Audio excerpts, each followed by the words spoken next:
Hi guys! Welcome back to my channel! Again, this is Minerva Quilapio, your business consultant for operator franchise. Kung di pa po kayo nakapag-subscribe sa aking channel, please subscribe now, like, and share, and comment down below. Click the notification bell button for more updates. Thank you! So ang ating topic for today is Tok Bashers, brace yourselves. So bakit Tok Bashers, brace yourselves? Here's why. Lately po, napapansin ko, kasi sa social media po ngayon, usong-uso ang bangayan, usong-uso ang bashers. So, hindi naman po yun mawawala. Kahit sa anong aspects ng ating buhay, may bashers. Artista, may bashers. Presidente, may bashers. Ang mga business pa kaya? Or ang mga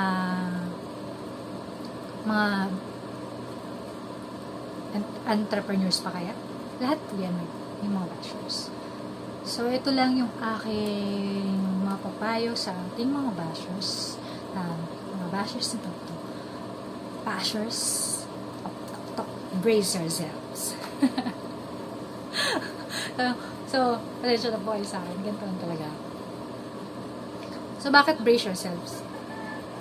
Si Tok po kasi is under JC Premier. Ang mga may-ari ay si Mr. Jonathan So, ang aming poging CEO, at si BP, si Mr. Carlito Makadangdang. Siyempre, pogi din yun. At sila po ang hailed as youngest billionaire and entrepreneur.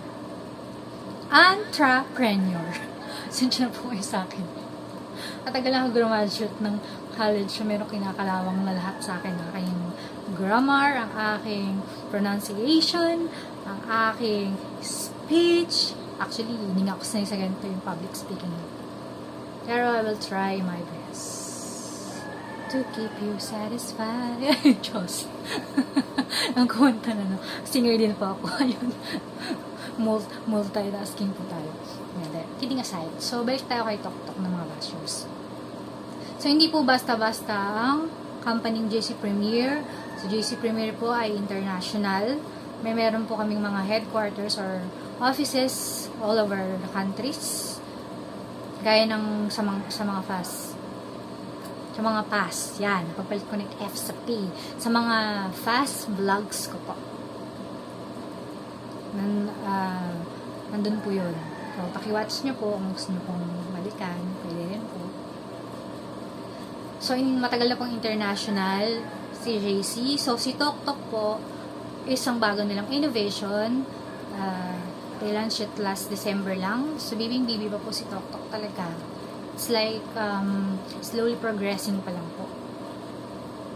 But our owners or the company is also trying their best to accommodate the problems or yung mga concerns ng mga operators, yung mga riders. So, si Basher, bala ka dyan. Hindi.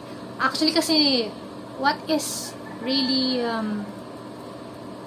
worrying me is yung mismong operator ang nagbabash kay Tok. Remind ko lang po kayo ha, business nyo po ito, pinasok nyo po ito, wala pong pumilit sa inyo. So once you are franchisee na po ni Tok, meron po kayong terms and conditions. Kung totoo po ang operator kayo, yung mga nakikita po kasi sa mga pages ng Tok Support Group, yung ibang operator pa mismo yung nagda-down kay Tok. Like, may magpo-post ang hirap daw mag post or lapag ng hinging kasi daw yung mga sumasamba daw kay Tok, hello, mga sumasamba daw kay Tok or yung sa mga may-ari maglalabasan or nandyan para ipagtanggol. Ate, hindi po ibig sabihin na pinagtanggulan si Tok is sinasamba na or ginajus na. We are just looking on the bright side. Kaya ng laging sinasabi ng ating mga bossing na napaka-promising ng business na to, ng business opportunity na to. So, hintay-hintay lang po tayo.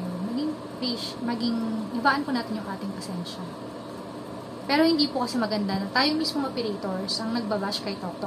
Well, anyways, ito po disclaimer lang sa Tok support group po marami pong nakakapasok ng mga troll account or hindi po nasasala masyado. So, I'm not very sure kung operator ka ba, yung mga nambabash. Pwede ko po mamayang, kung kaya kong i-edit ang aking video, i-flash ko po dito yung comments or yung screenshot ko po na merong pang nagsabi, nag-comment masyadong leak your so inaudible ko na po kasi masyadong below the belt yung sinabi niya. So mamaya magpa-flash po ako dito ng kaya ko nang mag-edit, magpa-flash ko dito ng screenshot ng mga parang masyado nang over na hindi na maganda yung mga lumalabas sa bibig. So, sana po, as an operator, maging naman po tayo, professional sa ating mga ginagawa, sa ating mga pinopost, sa ating mga sinasabi. Business mo po ito, business mo po yung dinadown mo, kung sasalta ka po ng ganyan. Sana po, isipin po muna natin yung ating mga, sabi nga po is, think before you click. So, be responsible.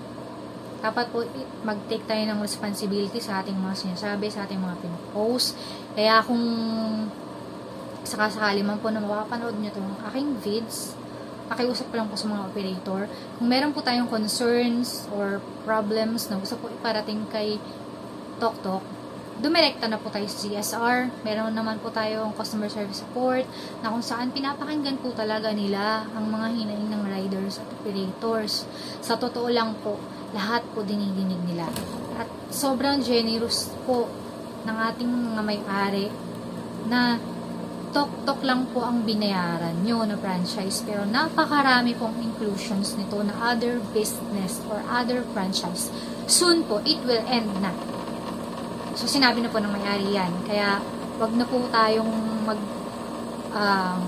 angal or magsabi ng kung ano-ano na puro operator or mga problems ng operator, which is sa sarili po natin, alam naman po natin dapat natin gawin business po natin to tayo po ang gumagawa ng ating business or tayo po ang dapat na mag-workout nito. Wag po natin isisi sa company kung nahihirapan tayo, wag po natin isisi sa kanila kung hindi pa po tayo nag-ROI, nasa sa atin po talaga yon.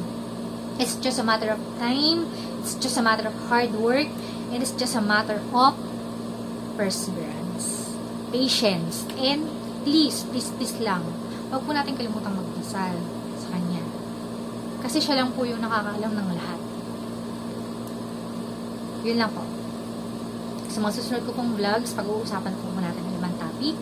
So, ito po si Minerva Kilapio, nagsasabing, at the end of the day, your decision that matters. But, sigat pa rin po ang magkikreate ng inyong buhay or tayo lang po ang tagaplano or sa atin lang desisyon, pero sigat pa rin po ang gagawa ng lahat. So, please ask for His guidance and be thankful, and to God be all the glory. Thank you. Bye-bye.